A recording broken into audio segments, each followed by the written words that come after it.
Hello viewers, আমি সৌমি। তো fresh হয়ে তাড়াতাড়ি করে বেরিয়ে গেলাম, আর ওয়েট করলাম না। যেহেতু এখন দুপুরবেলা, তো ভাবলাম আজকে ভুটানের একটা ট্রিপ করব। মানে আমাদের ভুটানেও আজকে ঘোরাবে, একদম দেশের বাইরে। আর দেখো, হোটেলে ঢুকেই এত সারি সারি রাজহাঁস দেখতে পেলাম। মানে এতগুলো রাজহাঁস, ওর ওদের ডাকগুলো তোমরা একটু অনুভব করো, দারুণ লাগছিল। যাই হোক, ফার্স্ট অ্যাটাক আমাকেই করেছিল।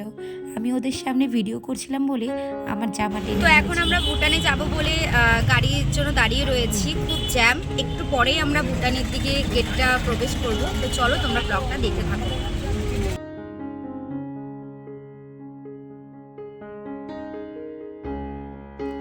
এইবারের ট্রিপটা একটু আলাদা রকমের করেছি। সারা রাস্তায় একদিকে চা বাগান আর একদিকে জঙ্গল, এত সুন্দর লাগছিল বলে বোঝানোর মতো নয়। আর এই হচ্ছে ভুটানের মেন গেট।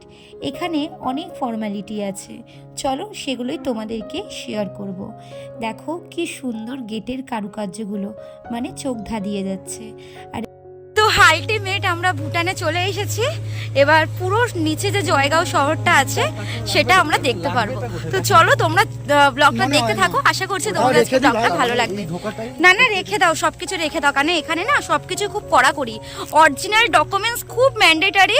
আধার কার্ড, ভোটার কার্ড, এই দুটো ডকুমেন্টস তোমাদেরকে আনতেই হবে একদম। যদি বাচ্চা হয়ে থাকে তারও তোমার বার্থ সার্টিফিকেট আনতেই হবে অরিজিনাল। তাও আমার রিহুটটা তো ফটো দেখিয়েছি, কিন্তু তাও আমাদের বলে দিয়েছে বারবার করে যে অরিজিনাল, নেক্সট টাইম থেকে অরিজিনাল আনতে। তো একবার আমাদের গাড়ি অলরেডি মানে পিছিয়ে দিয়েছিল, আবার আমরা সব কিছু ম্যানেজ করে তারপরে আসলাম। তো চলো তোমরা ব্লগটা দেখতে থাকো।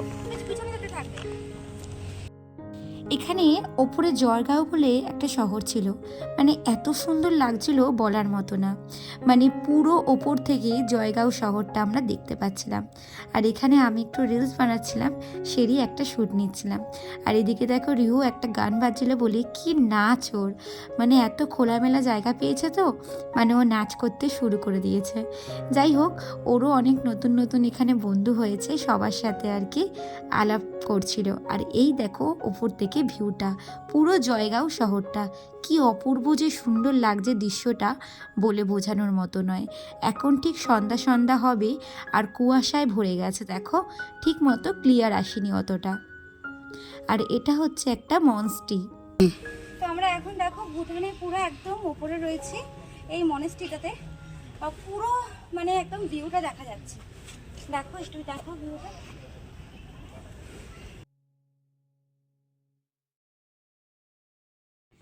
ভুটানের জায়গাটা আমার বেশ দারুণ লাগলো। সন্ধ্যা হয়ে গেছিলো বলে অতটা ক্লিয়ার দেখতে পারিনি। যাই হোক, আমাদের সাথে কিছু মানুষ এসেছিল, বাট তারা অরিজিনাল আধার কার্ড আনতে পারেনি বলে তারা ঢুকতে পারলো না। খুব খারাপ লাগলো ব্যাপারটা। এখানে ভীষণ কড়াকড়ি, ভীষণ ম্যান্ডেটারি ডকুমেন্টসের ব্যাপারে। আর এখানে একটা পাশেই দোকান ছিল, তো ওখান থেকে কিছু জিনিস দেখছিলাম।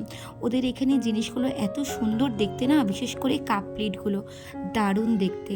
এখানে একটা মলে ঢুকেছিলাম কিছু টফি দেখার জন্য। যে ট্রেন ছিল,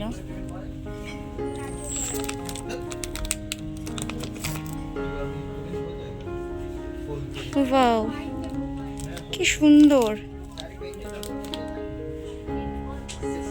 ওয়াও। এদিকে এখানে দেখো অনেক ধরনের টফি আছে, তারপরে কোল্ড ড্রিঙ্কস আছে, কিছু ড্রিঙ্কস আছে। এখানে সব ভুটানের স্পেশাল কিছু একটা আছে। এই দেখো, এই একটা আছে। ভুটান জায়গাটা বেশ ভালোই ঘুরলাম। তো তারপরে চলে আসলাম একদম সোজা কেকের দোকানে। তোমরা বলতেই পারো, দিদিভাই কেক কেন নিচ্ছ? কেক নিচ্ছি কারণ আজকে আমার স্পেশাল একটা দিন। আমরা আজকে 7 বছর পেরিয়ে 8 বছরে পা দিলাম। আজকে আমাদের বিবাহবার্ষিকী।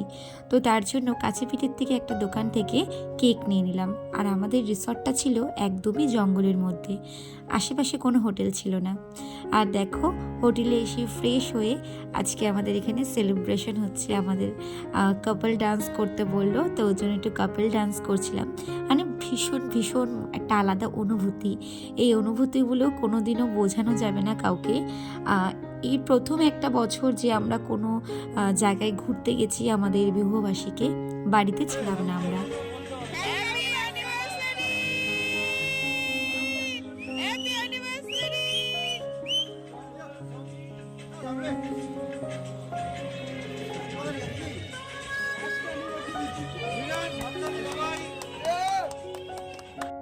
সত্যি আজকের দিনটা খুব সুন্দরভাবে কাটলো।